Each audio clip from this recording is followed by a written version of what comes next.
Okay, hey guys. So I've been meaning to make this video for a really long time, but I've never had the guts to just say, you know what, I'm just gonna do it. I've known this for about 3 months now, and I've really wanted to give it to you and tell you about the secret, but I've not been confident enough to do so. But now I've finally mustered up the courage, and I think it's about time. Okay, so you get a lot of subliminal makers coming to you, putting these videos out there and saying, okay, the real reason you're not getting subliminal results is because you're not getting enough sleep, because the subconscious needs sleep in order to compute it, or you're not listening to it on a certain volume, or you're listening to too many subliminals at the same time, or you're not listening to it overnight when your subconscious is more susceptible, which is true, but it isn't the main reason you're not getting results. And then some subliminal makers say, well, your mind's too stubborn, and that's the reason. You have these blockages, and we're gonna make a blockage subliminal. Now, let me just put this myth to rest right now. You can listen to a subliminal, okay, a blockage subliminal, but it will not get rid of the blockages for you. It just won't. It will speed up subliminal results for you, but those blockages will always be there. Do not trust subliminal makers that say that they can get rid of blockages. Okay, I used to put it in my subliminals as well, saying I can get rid of blockages. It just dampens it. It doesn't actually get rid of it. Okay, it just sort of waters it down a little bit, but it's still there. And here's the thing, you can't actually subliminally manipulate your mind to get rid of them. Most people don't even know what they are. They think, okay, I've got these blockages and it's subconscious resistance, and that's all they can really say or define it. They say, oh yeah, well, it's just something in your subconscious that is preventing you from manifesting results. And here's the thing, okay, that's only half of the truth. It's only half of the truth. The real reason you're not getting results is because you have beliefs running contrary to the new beliefs that you're trying to implement with this subliminal tech. Now, you should never trust a subliminal maker that says they can get rid of things in your subconscious mind. You can't get rid of the things in your mind. They are there. So if you've had a belief saying, I am not good enough, I'm not worthy enough, I'm not confident enough, I'm not smart enough, I'm not pretty enough, okay, they are there to stay. They're never going away. Okay, sorry to break that down to you, okay, but then they're going to be there forever. Okay, the beautiful thing about subliminal technology is that it overrides these beliefs.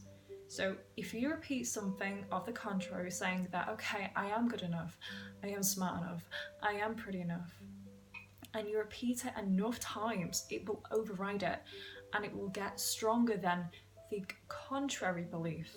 And so that belief takes precedence over the other one. And that is why you see changes in your behavior. But you still have those beliefs in your head. And the really annoying thing about that is that these just aren't beliefs. A lot of the blockages, and this is what I really want to get to in this video, I don't want to give too much exposition and I don't want to waffle too much because I don't want to switch people off. I want to give you the answer plain and simple so you can implement it in your life right now. Okay, it's actually emotion. So the blockages that are holding you back is emotion codified with belief. So to spell this out to you, what it means is that you have to discharge the emotion behind the belief before you completely get rid of it in the subconscious, because otherwise it's not going. And the only way you can do that is consciously. And the technique you can use to get rid of that is something called release therapy. And I've coined it myself. It is my own creation. Okay, well, in part it's my own creation. Okay, but it's from an adapted thing called Dianetics. So to cut a long story short, I joined a cult for about 3 months to find this secret out. Yeah, So one day I was in Manchester, I had nothing to do, and I was walking down Deansgate, and I saw this really cool shop that had the door open. It was on the day of my birthday, actually, and I was waiting for a couple of friends, and I thought, you know what, I've always wanted to go into this shop. It's always intrigued me. And so I stepped on him, and this woman said, do you know that we can completely heal all mental health issues? And I was like, yeah, okay, whatever. Like, because I knew Scientology was already a cult. I'd heard it from Tom Cruise and John Travolta and all the controversy surrounding it. So I thought, yeah, whatever. And I said, okay, then show me. And true to her word, she did. And so she took me into a room, into a therapy session, and she gave me Dianetic therapy. Okay, which is when you get rid of the negative emotion behind certain beliefs, which is causing distress in your mind and are causing these kind of subconscious blocks from you manifesting the life that you want. And I finished the session and I felt absolutely euphoric. I felt amazing. And I've never felt like that, ever. So, my history is I have suffered from anxiety and depression since I was like 11 or whatever. And I've tried everything. I tried antidepressants, I tried CBT, and nothing was working. And I tried subliminals and they really helped me. They really helped me to get my life around, but it didn't completely eliminate it. It was still there under the surface. I could still feel it. Even though the subliminals had kind of dampened it, it was still that. This is why I'm saying subliminals don't get rid of things. They add things to your subconscious. This is what people need to get right. Okay, so I felt euphoric after it. And yeah, I did get taken in by it like a gullible idiot, and I joined it for 3 months. At which stage, I think about a month and a half in, I realised, okay, it's not just about mental health. It is about a lot of other things. And they rope you in with the whole "we'll cure your mental health condition" malarkey, and then they try and steal your money, quite literally. Like, I had to go to all of these secret meetings, and it was like a fundraiser to build this massive org, or this massive building, which was going to be dedicated for this religious, like, church-like building for them all.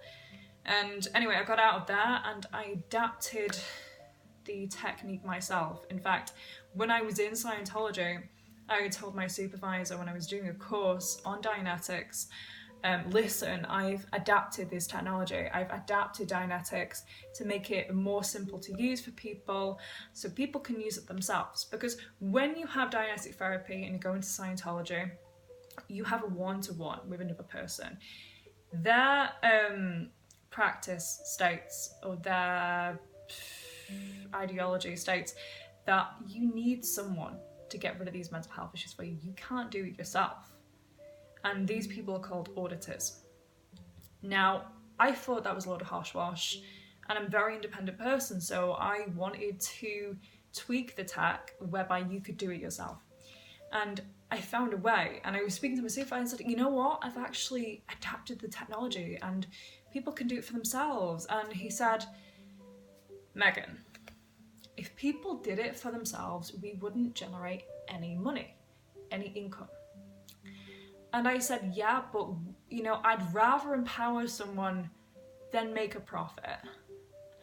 And we had a massive disagreement, and I just thought, you know what, I'm gonna leave. I'm gonna leave this place, because clearly it's just a money-making business and they're just trying to swindle people out of their own money to propagate their own beliefs. So I thought, okay, you know what, screw that.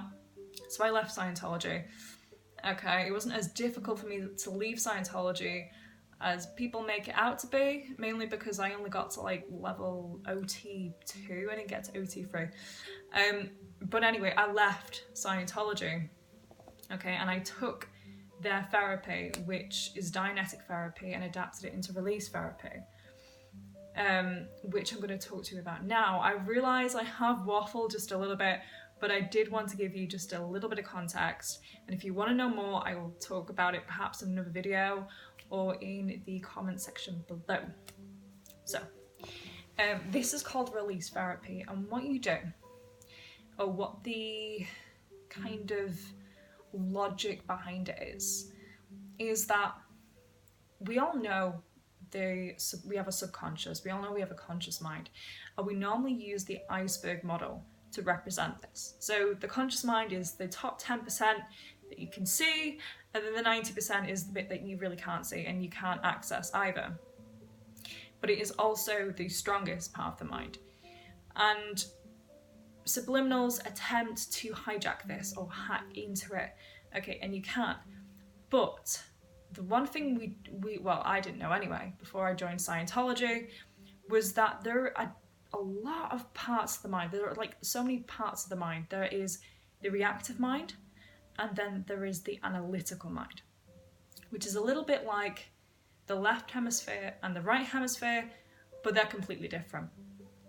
So, the analytical mind is the logical part of the brain, the bit of the brain that is perfect, that can calculate everything without flaw. So it's kind of like the subconscious. Now, the reactive mind is also another part of the subconscious. However, it is the part of the mind that is the reptilian part of it, the animalistic part of it. It's the part of the brain that keeps us safe. And the way that it keeps us safe is by accumulating all of our experiences in life, okay, and designating them, okay, either safe or not safe.